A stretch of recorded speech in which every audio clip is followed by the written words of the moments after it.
Where are we? It's 15th of April 2023. Just doing a little bit of birding in Ventnor on the Isle of Wight. This is St Catherine's churchyard. Beautiful weather, just fairly quiet bird-wise today. Thought I'd record a little overview of my writing and publishing process.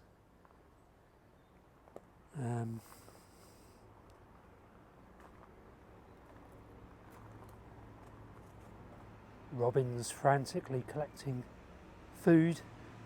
They seem to have a clutch going around here somewhere. Anyway, yeah, my writing process. So this morning I was down in my favourite little cafe in Ventnor.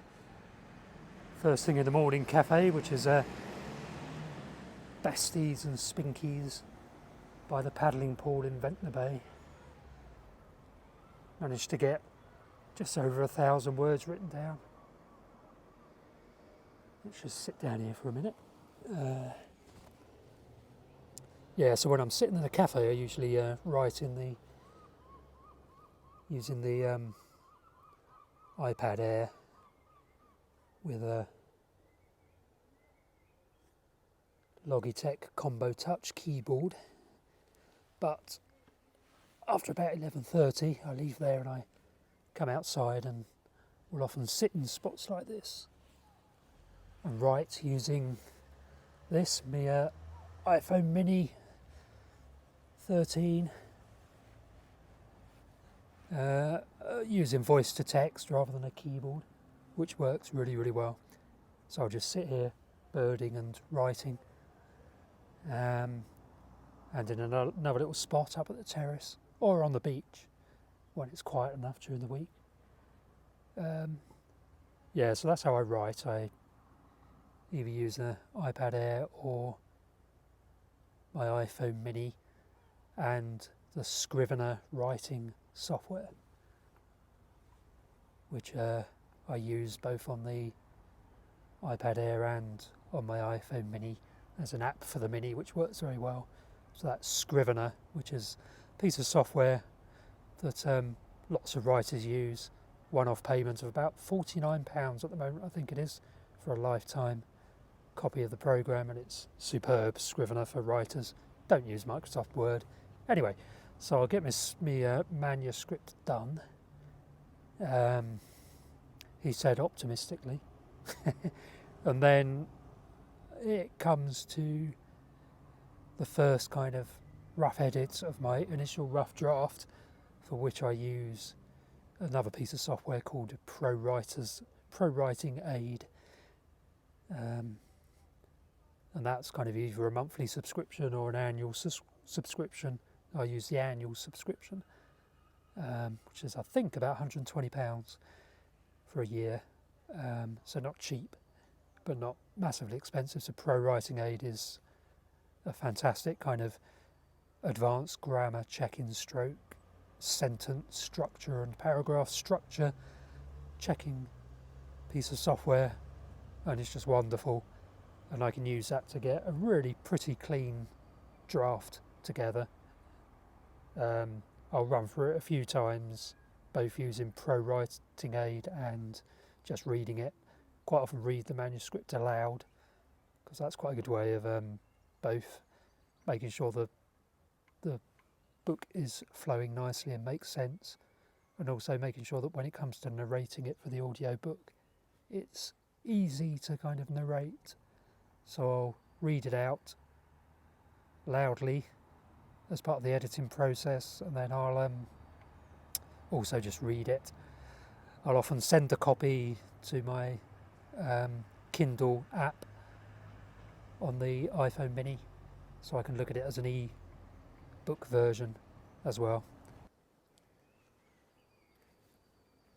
So yeah, that gives me a pretty decent first relatively clean draft of the manuscript, at which point I can then send it off, email it off to an editor, a freelance editor. They usually live overseas in Chiang Mai or the Philippines or somewhere like that. Easy to find those editors. If you join the Alliance for Independent Authors, they have a good directory of book editors you can use, and I'll just be using a line editor because it's non-fiction and I'm pretty comfortable with my kind of structuring and book content. So I'll send it off to the editor. So having emailed the draft manuscript to the editor, I'll leave them in peace, give them a bit of time to work on it, and then I'll turn my attention to the next manuscript. This is Ventnor Bay. What a cracking day. Then at some point in a couple of weeks, 3 or 4 or 5 weeks maybe, the editor will send me back their suggested edits, which I'll go through and either approve or reject. Usually approve them all. And then at that stage I'll run through my draft manuscript again, just make sure I'm reasonably happy with it, and I'll send it to some friends to act as kind of test readers, beta readers. And then I'll be left with a manuscript that I'm happy with. And then it comes to the next part of the process, which is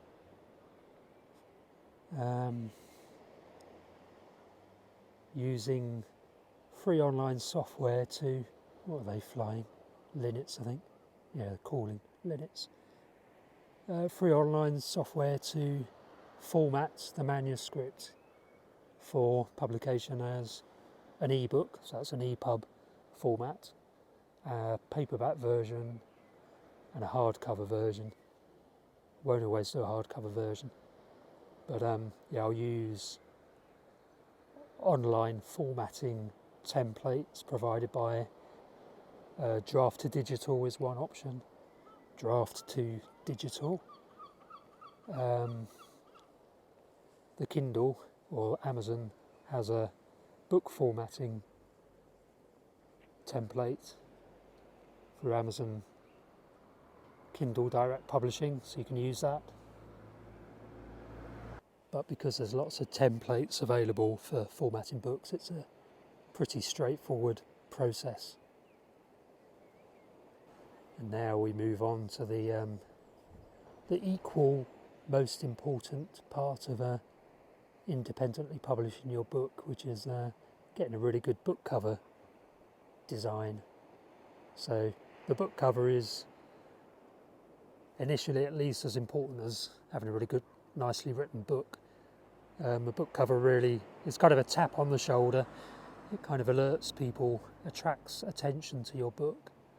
Then obviously they dive into the book and have a read of the first page or two and see if they like the writing. But don't underestimate the importance of a really nice book cover. So I'd suggest you don't do your own book cover design, because that's a whole skill, a whole profession of its own. You can easily commission a professional book cover designer. Again, the Alliance of Independent Authors has a directory of book cover designers.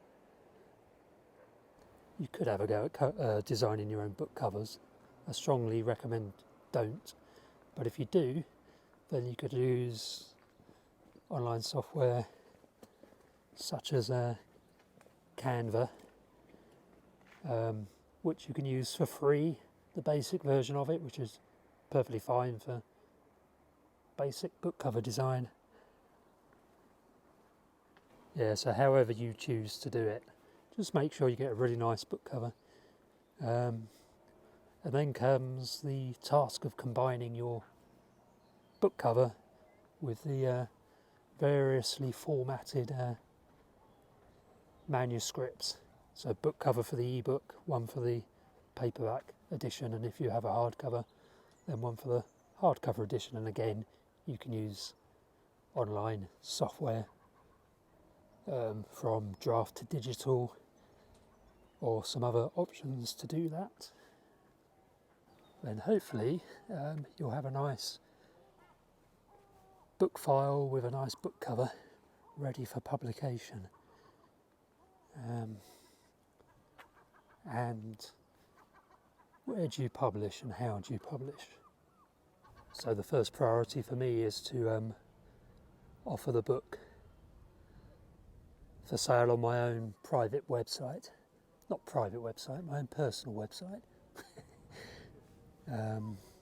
I've not yet set up my kind of online retail facility sort of thing on my website, but that again is not hugely difficult. Let's walk up to the terrace.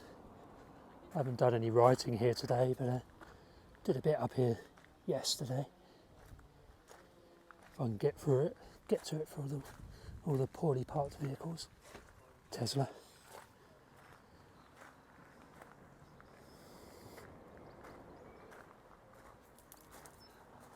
Ventnor Downs looking glorious as ever. So I mentioned both e-book versions of your book and paperback and hardcover versions. Now the one thing you definitely don't want to do is to get a load printed to store in your garage to then try and sell. These days you can do it through print on demand. So if you sell your book on online retailers such as Waterstones or Barnes & Noble, if they still exist, obviously Amazon. So you put your books up for sale there on, say, Amazon, and when somebody orders the book in either a paperback or hardcover print version format, they will then print on demand for you and charge you a little bit of the cover price to do that, so that you don't need any inventory at all. You operate entirely digitally. Amazon or whoever will print off a copy of the book as it's ordered by a buyer on the platform. So that's really good. And obviously with the e-book version, again, the online platform, like Amazon for instance, just dispatches the digital file straight to the buyer. You don't have any involvement in that once it's up there and published. So in terms of the actual process of getting it up there and published, that's straightforward. So on Amazon, for example, you would open an account, create an account called Amazon KDP, Kindle Direct Publishing, which essentially enables you to upload your book files, fill in some kind of metadata associated with each book. Then you press a button, publish, and after anything between 4 hours and a day, the book is there on the retailer's website, open to be sold and purchased by readers. Now, the way I will do it is I'll directly upload to Amazon via Kindle Direct Publishing, but also I'll use draft to digital. That's draft and then the number 2 digital, if you do an internet search for that. Try and remember to put links in the description for this video, but you upload to draft to digital, and then they will distribute your book widely across online retail stores, and you can also choose, I think, to get it made available to libraries, which is good. And yeah, that in very basic form, that's the kind of process for getting your one thing is to say is about pricing of your book. So an ebook, I'll be pricing mine at £2.99 probably, maybe £5.99 for the longer books, £5.99, and I'll get, I think, 70% of the cover price for each book sold. If you use a publisher, you'll get between 8% and 12% roughly for each book sold. So clearly it's more lucrative to publish it yourself if you're getting 70% by way of example from Amazon. That's fairly typical in terms of how much of the cover price you'll actually receive yourself. So that's pricing. Try and price it between £2.99 and £9.99 for an ebook, and you can go a little bit more, I don't know, £14.99 or £19.99 for a paperback and hardcover book. There are absolutely no migrants around today. I've had one swallow, no philosks, no willow warblers or chiffchaffs. Anyway, what else? Let's walk down into the bay. There's one more aspect of this self-publishing, independent publishing I should mention, and that's the audio book. There's a black cap in full song over there. Stopped, obviously.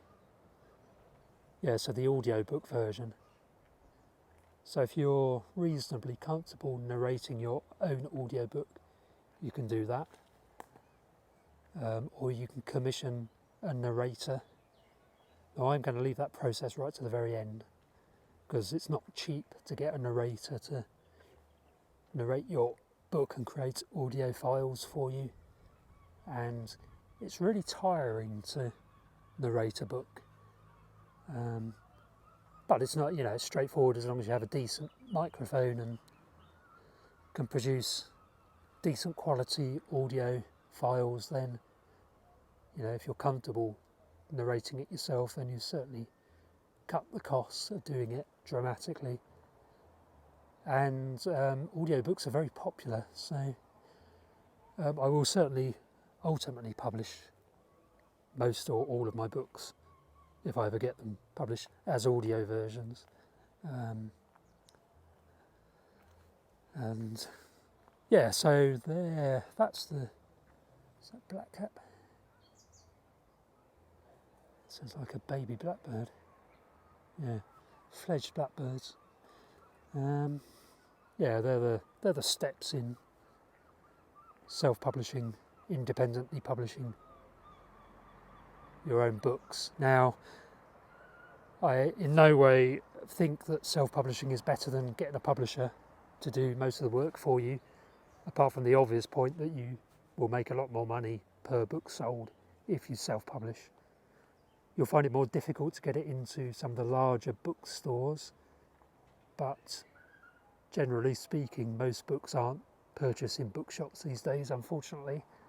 The unfortunate reality is that they're sold online, and you can easily get them online onto online retail stores in the ways I've kind of described a bit earlier. I am writing a short book on this whole subject, so watch this space for that. And now I'm going to go and grab a coffee